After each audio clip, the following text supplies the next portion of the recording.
ter aqui a Roberta Sampaio, ela que é coordenadora do PGP 2026. Vamos descobrir o que é PGP, né, minha gente? Tudo bem, Roberta? Seja bem-vinda aqui à Rede Sempre. Muito obrigada, Patrícia, a todos e todas que estão nos assistindo por esse convite. É uma oportunidade muito interessante para a gente falar sobre o PGP. PGP é um programa de governo participativo. Em 2014, o governador Rui Costa, à época secretário, mas candidato, decidiu fazer uma inovação de escuta popular. Então, o Partido dos Trabalhadores e das Trabalhadoras sempre teve esse objetivo também de chegar mais perto das pessoas que sentem, que querem, que desejam mudar a sua vida e a vida da sua coletividade.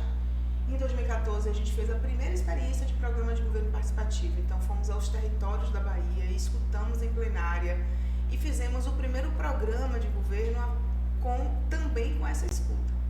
Em 2018, a gente repetiu essa fórmula. Em 2022, a gente tem repetido. A gente repetiu com o governador Jerônimo já.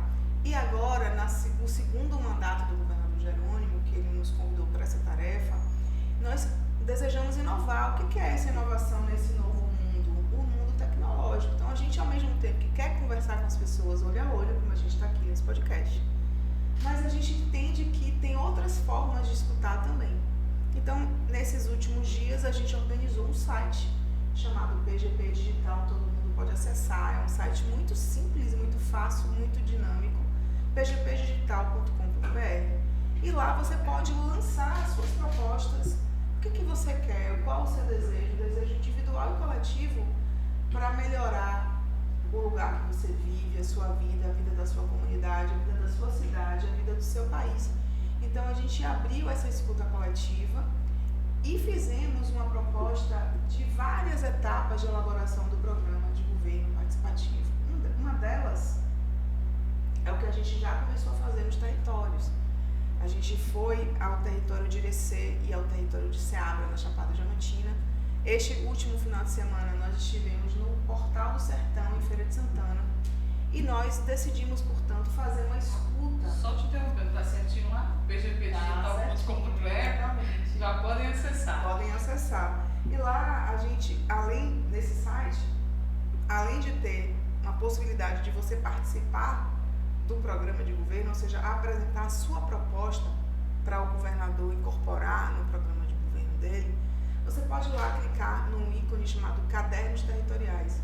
Lá tem um caderno sintético por território de identidade, com todas as entregas que o nosso governo fez de 2007 a 2026. São 19 anos e meio de projeto que muda a vida das pessoas, e a gente está comprovando isso, entregando à população um documento. Eu estou ouvindo você, eu estou pensando assim, é como se o eleitor pudesse fazer hoje um MBA nesse mundo da política, né? A gente costuma ter aqui na nossa mesa, você falou do ex-governador Rui Costa, né? A gente costuma ter aqui nessa mesa essa revista, Mãe Terra, que foi lançada no final do segundo mandato dele. A gente ama essa revista aqui. Nós tivemos um lançamento onde você vê a Bahia, né? Você vê quanta coisa linda da cultura, da indústria, enfim, das obras, de tudo. Aí você imagina que isso, para mim, né, que gosto da fotografia, é uma obra de arte.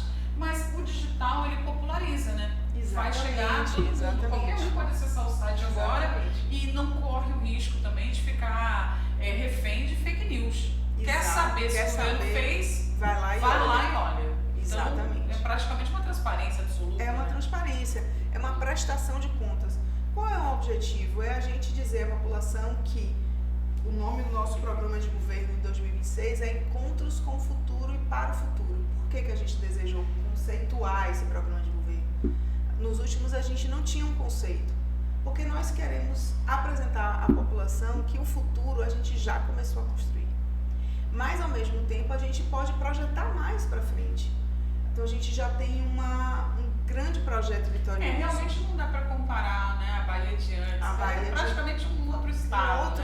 São outros territórios, a gente percebe o próprio cidadão, né? A gente percebe o baiano assim, com mais identidade, com mais coragem, com mais força. Acho que a autoestima do baiano mudou muito, né? Principalmente da mulher baiana.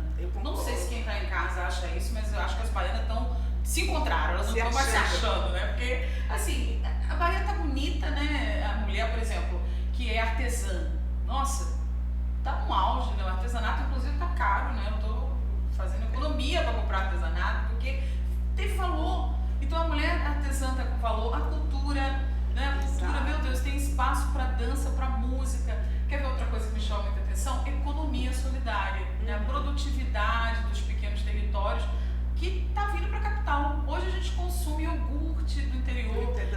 coisa assim, né, tão distante, que a gente nem achava que existia. Exato. Desculpa a minha ignorância, mas se você vai no mercado, só vê a marca de fora. As marcas que você encontra em qualquer mercado. Como é que você vai adivinhar que a Bahia produz queijo da qualidade que produz? Exato. Né? Então, assim, eu sou muito assim, eufórica, eu fico muito feliz com isso tudo. Então, as coisas que acontecem aqui no Mercado Modelo, que acontecem no Costa Azul, eu amo a cidade, gosto de andar pela cidade. E às vezes a gente quer ir para o interior, não tem tempo, não tem condição, às vezes está trabalhando, mas o interior está vindo muito para a capital, né? Então, acho que vocês estão de parabéns com o que fizeram, né? E agora tem uma ansiedade das pessoas, não tem? Você não acha que a gente também está mais ansioso? A gente quer mudança o tempo todo? Eu acho que é justo, né? A gente defendendo esse projeto. Quando você permite que as pessoas sonhem e projetem um futuro, é porque elas estão ancoradas numa segurança. Elas sabem que podem sonhar. E a gente quer estimular o sonho. Você só estimula sonho se você mostra o que você já entregou. Você acabou de trazer exemplos muito positivos. Eu poderia trazer muito mais. Saúde, educação, as escolas de tempo integral, essa quantidade de escolas absolutamente diferentes, adequadas, com escolas, com quadras, com teatro, uma formação cidadã. A gente já consegue notar uma diferença no perfil do estudante, na autoestima do estudante, do professor, do trabalhador da educação, assim como das nossas unidades hospitalares, das nossas policlínicas. A gente faz uma comparação que eu nem gosto muito de dizer assim, o nosso hospital é mais bonito do que os privados. Olha, mas eu ia falar isso. Você gosta? E eu disse que eu ia te entrevistar hoje, a pessoa falou assim, pergunta tudo sobre o hospital ortopédico. É isso mesmo, eu tenho um hospital específico para ortopedia, né? Fala só um pouquinho. A gente tem várias coisas específicas que são inovadoras no Brasil. Um deles é o hospital ortopédico, é um hospital que ele prevê tanto o cuidado da pessoa que está precisando de uma cirurgia específica, mas ela também pode fazer a reabilitação física dela lá. Lá tem espaço para fisioterapia, tem hidroterapia, é um lugar muito diferente. Fico pensando na qualidade desses profissionais, né? São todos profissionais muito bem selecionados. A gente também tem muitos baianos e baianas profissionais lá dentro, não é porque as pessoas sempre perguntam, o Einstein que faz a gestão, é uma OS de São Paulo. A gente tem profissionais de São Paulo, mas a gente tem uma grande maioria dos profissionais baianos, e lá também é um hospital de formação. A gente está formando. Você vai falar comigo, eu vou ter ideias assim terríveis que vai vindo. A gente, às vezes, as pessoas reclamam, porque trouxe um paulista para trabalhar, mas quanto nordestino que foi para lá? Tá na hora dos paulistas vir também trabalhar aqui no Nordeste, trazer o melhor de lá para implantar aqui no hospital e fazer essa troca, né? O Sudeste sempre foi o nosso centro, né, de conhecimento, de indústria, não sei o quê. Hoje não, hoje a gente exporta e a gente importa. Eu acho que essa troca é muito positiva, é quase uma devolutiva. O multiculturalismo está aí para isso, você está né? fazendo isso. A gente também abriu um hospital de cuidados paliativos, não sei se vocês... Cuidados paliativos... Esse é o de Lauro de Freitas? Não, esse é o cuidados prolongados. Que também confuso aqui. Paliativo é um hospital específico para cuidar das pessoas que estão em processo terminal de vida. Não necessariamente perto da morte, porque você pode estar terminal, mas podem se restabelecer e voltar e ficar mais tempo.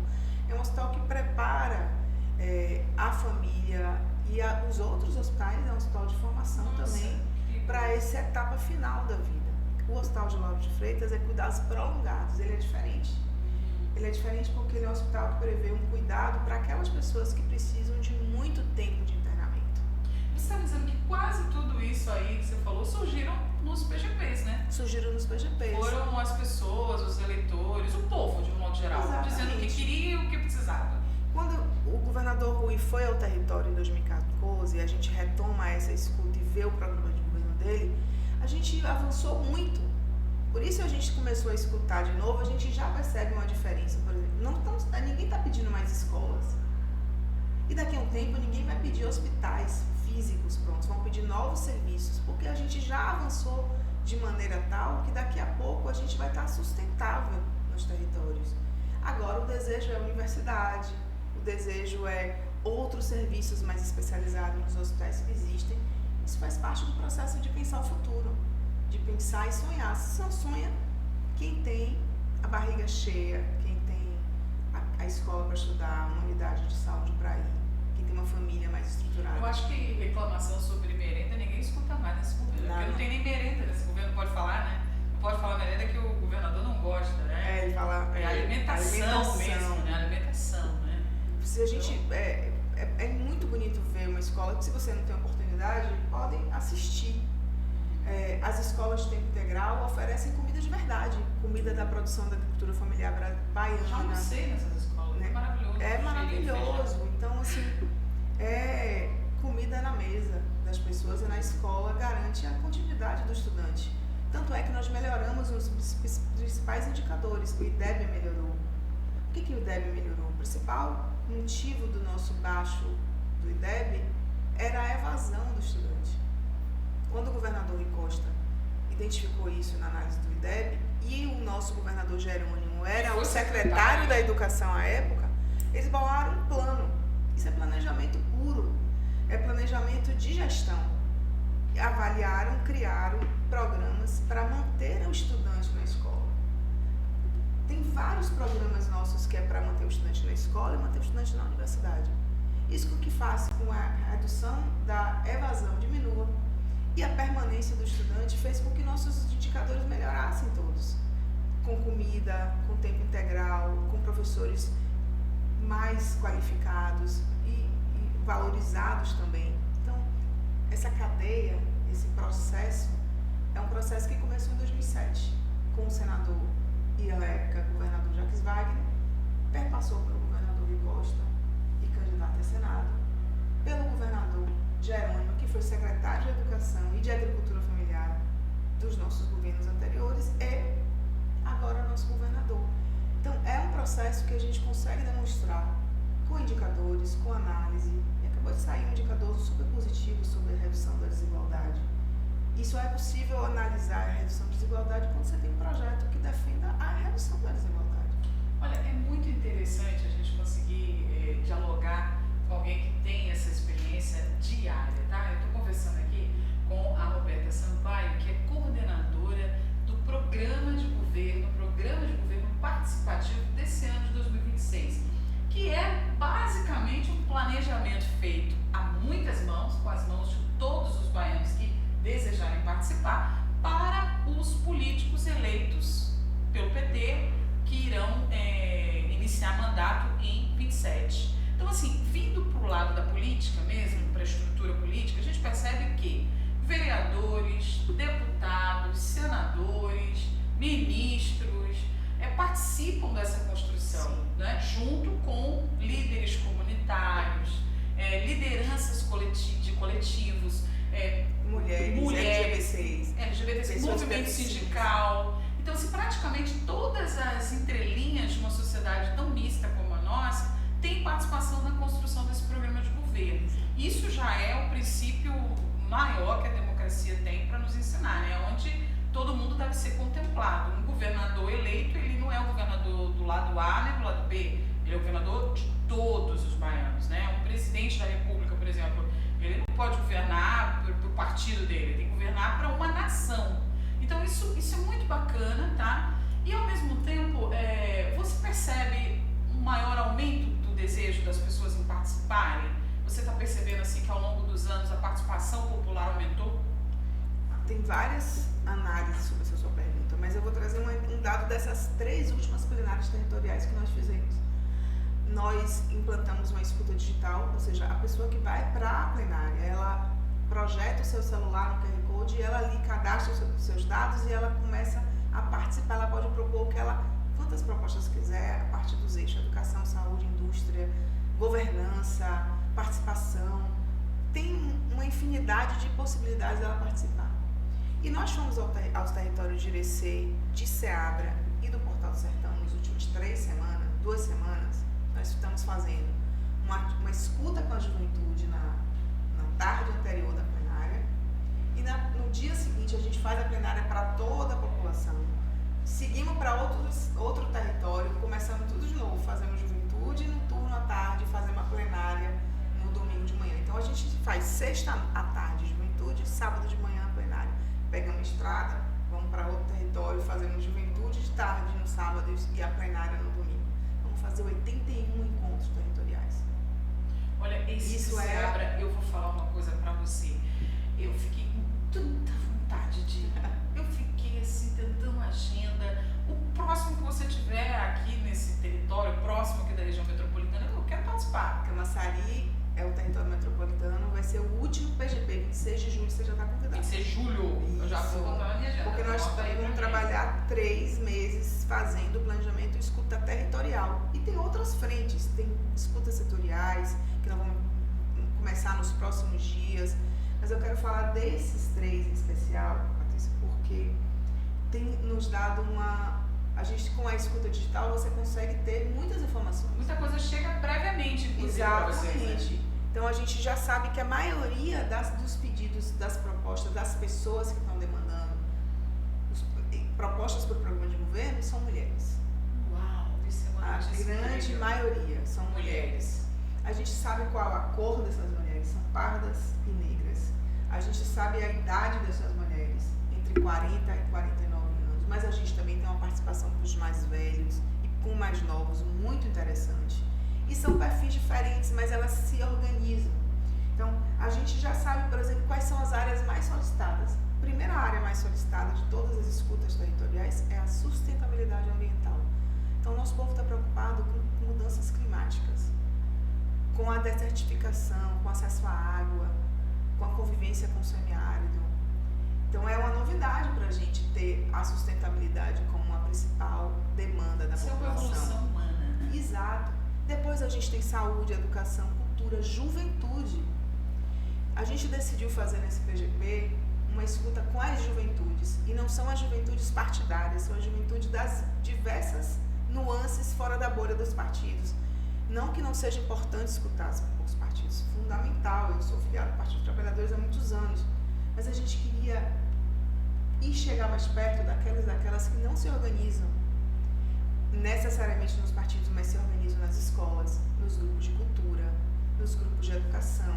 Então, nós fizemos nesse ato que a gente está fazendo, que eu falei para você, que a gente antecede as plenárias, são as juventudes. Você consegue escutar um número maior, né? Muito, e esses são perfis diferentes de juventudes que a gente tem no Brasil, na Bahia inteira e no Brasil inteiro.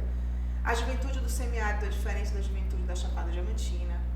Até o que eles apresentam música, teatro, poesia, batalha de slam, grafite, fazem atividades culturais para a chegada do governador, do nosso candidato, ali ele é um candidato, e ele escuta a demanda da juventude. Ao mesmo tempo que ela já vai lá no pgpdigital.com.br e projeta suas propostas. E as propostas da juventude estão ancoradas também na sustentabilidade. Olha, é impressionante a competência que o Partido dos Trabalhadores tem em agregar, né? Isso aí não tem como a gente falar, né? Não conheço a fundo todos os partidos brasileiros, estou falando como eleitora, como cidadã, nem como jornalista, mas é impactante, porque você pode procurar aí com uma lupa que você não acha outro partido que consiga agregar, né? Por exemplo, vocês agregam a cúpula do partido e o povo, tudo no mesmo lugar, falando da mesma coisa. Isso você não vê, né? Você consegue ver, né, grandes líderes reunidos e tal, junto com os empresários, você consegue ver isso. Sim. Mas o PT ele consegue colocar todo mundo no mesmo caldeirão, inclusive os empresários, porque eu tenho percebido que ao longo dos anos, aquela rivalidade que tinha, talvez sei lá, 25, 30 anos atrás, não existe mais, né? Muitos empresários estão muito próximos das ideias, Sim. dos projetos, né? Muitos estão defendendo a redução da escala. Exatamente, tenho visto isso. No Portal do Sertão, nós fizemos uma agenda na quinta noite com os empresários, na sexta de tarde com a juventude, na sexta de noite com os movimentos sociais e entidades e no sábado de manhã uma plenária para toda a população do Portal do Sertão. Olha, uma coisa que me chamou muita atenção aí foi o Desenrola Brasil, né? Que tem tudo classificado, né? O Desenrola Mulher, o Desenrola Empresa, né? Tudo certo. Esse dia me perguntaram assim, como é que tá? Eu tenho um negócio no varejo, já sabe que brasileiro, né, fica equilibrando prato, então eu não sou só jornalista. Como é que tá a loja e tal? Tá bem. Tá devendo? Não, não tô devendo nada. Ah, então você tá bem, porque metade da população do Brasil tá devendo, você não tá devendo nada. Realmente não estou. Não estou aqui tirando onda, não. Se eu tivesse, já estava lá no site do Desenrola. Não estou. Mas fiquei impactada em saber que tem ali, digamos digamos assim, estratégias para que as empresas se desenvolvam. Isso. Fomos tão beneficiados com o Pronamp, nossa empresa aqui foi beneficiada com o Pronamp também, tudo muito legalizado pelo Banco do Brasil, não tem como fazer, né? A gente sabe que tem muito banco errado no Brasil, mas não o Banco do Brasil, não a Caixa, os bancos federais, né? Isso dá uma certa segurança. A gente que é empresário precisa de segurança. Então, se você tem ali o Pronamp para te dar apoio na empresa, você tem o Desenrola Empresas. Então, assim, é um governo que está preocupado com o empresário do ponto de vista dele ter lucro, porque o empresário ele já não tem salário, né? Eu vou aqui agora fazer minha defesa aqui no PGP. Não tem salário. Vai colocar sua proposta no PGP digital. Não tem FGTS. Você tem que ter o quê? Tem que ter lucro. Ele precisa ter lucro. Né? Não precisa escravizar ninguém, mas que ele precisa ter lucro, precisa ter lucro. Isso é digno de qualquer pessoa que empreenda. Inclusive, no governo Lula, surgiram milhares de empresários para o meio, pessoas que viviam do trabalho autônomo sem nenhum tipo de registro. Então, vocês estão dialogando bem com o campo empresarial, não é verdade? Sim, isso é importante você dizer isso também, porque eu acho que aquele processo com o Partido dos Trabalhadores, alguns anos atrás, que era um partido que iria fechar as empresas, já não existe mais.